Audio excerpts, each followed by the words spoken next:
আজানের সময় কুকুর কেন কাঁদে?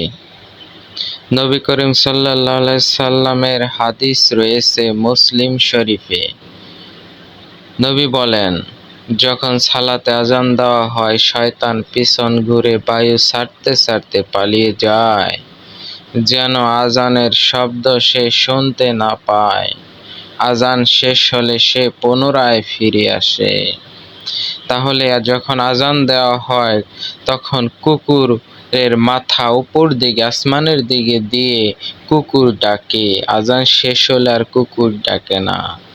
এর প্রেক্ষিতে বলা হয়েছে যে শয়তান আজানের ধ্বনি শোনা মাত্র পালিয়ে যায়।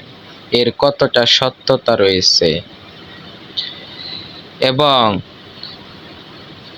একামত শেষ হলে, একামত দেওয়ার সময় পালিয়ে যায়, একামত শেষ হলে পুনরায় ফিরে আসে এবং সালাত আদায়কারীদের মনে সন্দেহ সংশয় সৃষ্টি করতে থাকে। সে তাকে বলে, এটা স্মরণ করো, এটা স্মরণ করো। এই কথাগুলো সালাতের আগে স্মরণ ছিল না। শেষ পর্যন্ত সালাত আদায়কারীর দ্বিধায় পড়ে যায়। সে বলতেও পারে না কয় রাকাত সে সালাত পড়েছে। এরকম অসংখ্য হাদিস রয়েছে, যেগুলো হাদিসের নামে শুধু জালিয়াতি আর মিথ্যা কথা। এগুলো একটিও হাদিস না। এই হাদিসটি যে মিথ্যা কথা, তাই হাদিসের মধ্যেই প্রমাণ রয়েছে। যেমন হাদিসের মধ্যে উল্লেখ রয়েছে, আজান এবং একামতের সময় শয়তান পলায়ন করে, কিন্তু যখন নামাজ পড়া হয় তখন শয়তান কিন্তু কাছে থাকে। তাহলে কোরআনে আজান যে দেওয়া হয়, আজান তো কোরআনে নাই। আজানের যে শব্দগুলি রয়েছে, কয়েকটি শব্দ শুধু কোরআনে আছে, আর বাকি শব্দগুলি কোরআনে নাই। কিন্তু নামাজের মধ্যে যে শব্দগুলি বলা হয়, সূরা ফাতিহা এবং আরো অন্যান্য যে সূরা তেলাওয়াত করা হয়, এবং আজানের মধ্যে যা আছে সব তার থেকে অনেক বেশি থাকে নামাজের মধ্যে। কিন্তু আজান দিলে শয়তান পলায়ন করে। নামাজ পড়ার সময় যে কোরআনের কথা, ওই কথাগুলোই বলা হইতেছে আল্লাহু আকবার, আল্লাহু আকবার, তাহলে তখন শয়তান পলায়ন করে না। তাহলে দেখা যাইতেছে এই যে কথা, এই হাদিসগুলা হাদিসের মধ্যেই মিথ্যা কথা। হাদিসের মধ্যে কথার প্রথম হাদিস এবং পরের কথার কোনো মিলই নাই, কোনো যুক্তিসঙ্গত প্রমাণ নাই। কারণ কি? কারণ যারা হাদিসগুলা লিখেছে তারা ইহুদির টাকা খাইয়া লিখেছে। কারণ আগের কথার সাথে পরের কথার মিল নাই। আল্লাহ পাক কোরআনে বলে দিয়েছে, তোমরা যা বলো তা কি তোমরা বুঝে বলো? আপনারা একটু বিবেচনা করেন তো। আজানের মধ্যে এবং একামতের মধ্যে যে শব্দগুলি উচ্চারণ হয়, ওই শব্দগুলির থেকে কোরআনের আয়াতে এবং আল্লাহু আকবার, রুকু, তাসবিহ নানান জায়গায় যে পড়া হইতেছে সালাম, তাহলে আজান এবং একামতের থেকে কি নামাজের গুরুত্ব কম? নামাজের মধ্যে কম বলা হয়। আজান দিলে যদি শয়তান বায়ু ত্যাগ করতে করতে পলায়ন করে, নামাজের সময় শয়তান পায়খানা করতে করতে পলায়ন করবে, এরকম হাদিস থাকা উচিত ছিল নাকি?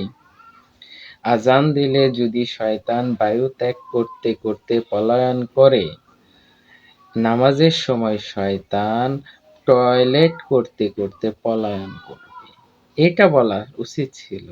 কিন্তু এখানে বলা হয়েছে নামাজের সময় শয়তান তার কাছে চলে যায়। আর আজানের সময় কুকুর কেন ডাকে? কারণ কোরআনের মধ্যে আজান নাই। কোরআনের মধ্যে আছে সালাতের জন্য যখন আহ্বান করা হয়। আর আহ্বান কি? কোরআনে কোনো উল্লেখ নাই। আহ্বান বলতে দাওয়াত। আর নামাজ এখানে বানিয়ে নেওয়া হয়েছে আজান। কুকুর সবকিছু জানে, কুকুর সবকিছু বুঝে। এই আজান কোরআনে নাই। আর যে নামাজগুলি পড়া হইতেছে, যে নামাজের হাদিসগুলি আছে, এগুলো অসংখ্য হাদিস রয়েছে এরকম, যেগুলো হাদিসের প্রথম কথা এবং শেষ কথার সাথেই মিল নাই। এতটা ভাওতাবাজি, এতটা ভণ্ডামি দিয়ে ভরপুর হাদিসের মধ্যে। এরকম অসংখ্য হাদিস রয়েছে, আপনারা যাচাই করবেন যে হাদিসের আগের কথা, মাঝের কথা, শেষের কথার সাথেই কোনো মিল নাই, শুধু ভণ্ডামি আর ভণ্ডামি। কুকুর কেন ডাকে? কারণ যখন আজান দেওয়া হয় ওইটা মুসলমানের আজান না। কারণ এই হাদিস অনুযায়ী নামাজের গুরুত্বর থেকে আজানের গুরুত্ব বেশি। নামাজের সময় শয়তান থাকে, আজানের সময় শয়তান থাকে না। এই যে ডাহা পড়া মিথ্যা কথাগুলি, ঠিক আজানের সময় কুকুর আল্লাহর কাছে ফরিয়াদ করে, হে আল্লাহ, তোমার দুনিয়ায় শয়তানের ইবাদত বন্দেগীতে ভরে গিয়েছে। কারণ এটা মানুষের তৈরি ইবাদত, এই ইবাদত করার জন্য মানুষকে ডাকা হইতেছে। এ কারণে কুকুর আফসোস করে এবং কাঁদে, হে আল্লাহ, তুমি মানুষকে তৈরি করেছো তোমার ইবাদতের জন্য, কিন্তু সেই মানুষ আজকে মানুষের ইবাদত করতেছে।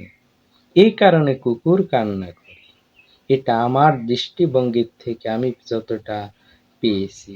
আপনাদের ভিন্ন মত হতে পারে, কিন্তু আমার মত অনুযায়ী যখন আজান দেওয়া হয় তখন কুকুর আসমানের দিকে মুখ করে কাঁদার কারণ আল্লাহর কাছে সে ফরিয়াদ করে, হে আল্লাহ, তোমার ইবাদত বন্দেগীর জন্য যে মানুষ তৈরি করেছে আশরাফুল মাখলুকাত, সেই মানুষ তোমার ইবাদত বাদ দিয়ে দেখো মানুষের তৈরি ইবাদত করতেছে, সেই ইবাদতের জন্য আহ্বান করতেছে। এটাই আমি পেয়েছি।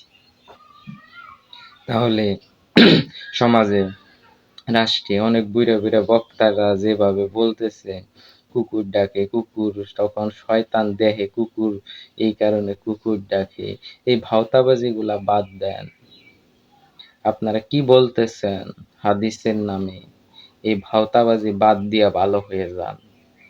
হাদিসের প্রথম অংশ, হাদিসের মধ্যে কি উল্লেখ আছে সেগুলা বোঝার চেষ্টা করেন। বান্দরের মতো শুধু লাফাইয়েন না টাকার জন্য, কারণ আপনিও কবরে যাবেন, আমিও কবরে যাব। সেহেতু আল্লাহ পাক যে কারণে তৈরি করেছে আল্লাহর ইবাদত করার জন্য, সেই ইবাদত বন্দেগী যেন প্রকৃত পক্ষে কোরআন মাফিক করতে পারি, সেই তৌফিক যেন আল্লাহ পাক আমাদেরকে দেয়। এই বলেই আমার কথা শেষ করছি। সবাই ভালো থাকবেন। আসসালামু আলাইকুম ওয়া রাহমাতুল্লাহি ওয়া বারাকাতুহু।